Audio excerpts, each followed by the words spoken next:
Good morning everyone. Today we will discuss about attention. Attention को हिंदी में बोलते हैं हम ध्यान।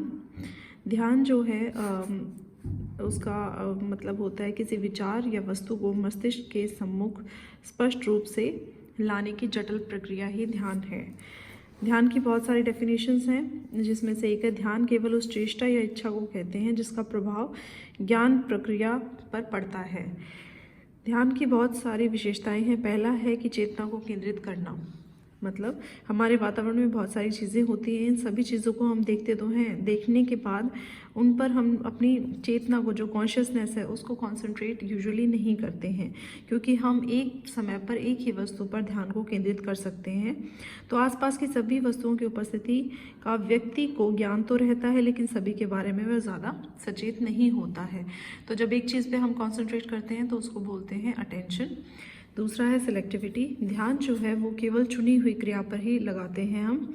एक समय पर हमारे सामने कई उद्दीपक आते हैं, यानी स्टिमुलस आते हैं। हर उद्दीपक के लिए रिएक्ट करना, रिस्पॉन्ड करना इज़ नॉट पॉसिबल। इसलिए हम अपनी आवश्यकता या नीड के अकॉर्डिंग ही किसी एक उद्दीपक को चुनकर उसके लिए रिएक्ट करते हैं। अतः केवल चुनी हुई बातों की ओर ही हमारा ध्यान जाता है। उद्देश्यपूर्णता कि हम हर एक उद्दीपक पे रिएक्ट नहीं करते हैं। जो हमारे लिए रेलेवेंट होता है उसी पे हम ध्यान देते हैं। जो जितना महत्वपूर्ण होगा, ध्यान उतना ही शीघ्र होगा, तीव्र होगा या इंटेंस होगा। फिर उसके बाद है परिवर्तनशीलता, कि ध्यान एक ही वस्तु पे हो ऐसा ज़रूरी नहीं है, क्योंकि बहुत ही शीघ्रता से ये ध्यान परिवर्तित होता है। तो एक वस्तु पर अधिक समय तक नहीं टिकता है, ध्यान बढ़ता है, कम होता है और अलग अलग चीज़ों पे शिफ्ट होता रहता है। फिर उसके बाद है सीमित परिधि, यानी कि ऐसा देखा गया है कि ध्यान की जो रेंज होती है वो बहुत ही लिमिटेड होती है। एक समय पे विभिन्न वस्तुओं की ओर हम ध्यान भी नहीं दे सकते हैं, और चेतना का केंद्रीकरण ही ध्यान कहलाता है। तो ध्यान का विस्तार बहुत ही लिमिटेड होता है। उसके बाद है सेंटर ऑफ एक्सपीरियंस। किसी भी अनुभव का केंद्र ध्यान ही होता है।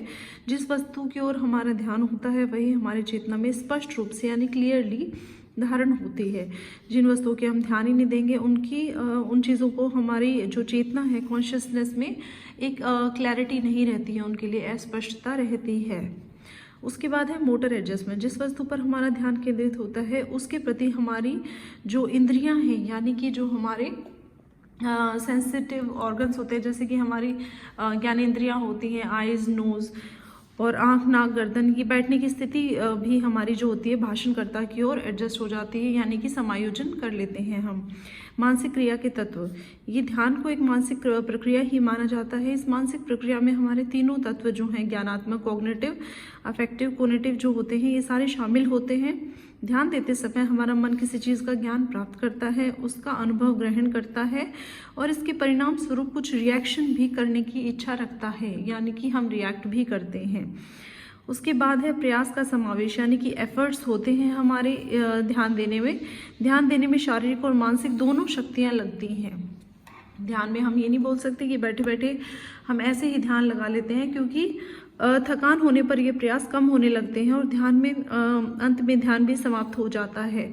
इसीलिए बच्चे कई बार फोकस होकर जब सुनते हैं तो वो थक जाते हैं, क्योंकि अटेंशन पे करने में हमारे एफर्ट्स लगते हैं। तो निरंतर पढ़ते रहने के कारण भी हम थक जाते हैं, क्योंकि हमारा ध्यान पढ़ाई में फिर कम होने लगता है। तो इसी थकान के साथ साथ हमारे प्रयास भी कम होने लगते हैं। फिर उसके बाद है जागरूकता, प्रिपेयर्डनेस और अलर्टनेस। ध्यान को तैयारी या जागरूकता की स्थिति के रूप में देखा जाता है। ध्यान को एक ऐसी प्रक्रिया माना जाता है जिसमें रिस्पॉन्ड करने से पहले समायोजन किया जाता है। इस प्रक्रिया के दौरान प्राणी उद्दीपक स्थिति के प्रति अनुक्रिया की तैयारी करता है या उसके अनुकूल समायोजन करता है। दूसरे शब्दों में ध्यान जो है वो मेंटल, फिजिकल और हमारे जो इमोशनल, भावात्मक जागरूकता जो होता है उसकी तैयारी की स्थिति है। ध्यान में केवल मोटर प्रिपेयर्डनेस ही नहीं होती, यानी कि हम फिजिकली अपने आप को एडजस्ट नहीं करते हैं, बल्कि मेंटली भी हमें अवेयर होना पड़ता है किसी भी चीज़ की ओर ध्यान देते समय। उसके बाद है अनुसंधानात्मक प्रकृति, यानी कि एक्सप्लोरेटरी इन नेचर। हम जब ध्यान देते हैं तो उसके पीछे हमारा मोटिव क्या होता है? नई नई घटनाओं को एक्सप्लोर करना, ठीक है। जैसे नवीनता जो है वो ध्यान की जड़ है। जब हमें कोई चीज़ नई एनवायरनमेंट में दिखेगी तो ऑटोमेटिकली हम उसकी ओर ज़्यादा ध्यान देंगे, क्योंकि हम उसके गुणों की खोज में जुट जाते हैं। तो इसी प्रकृति को हम अनुसंधानात्मक प्रकृति बोलते हैं। फिर उसके बाद है क्लैरिटी टू परसेप्चुअल ऑर्गेनाइजेशन। जो अवधान है उसमें प्रत्यक्षीकरण स्पष्ट हो जाता है।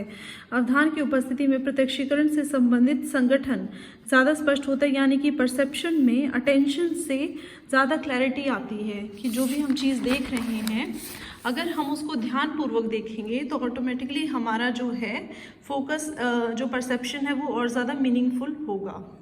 Thank you.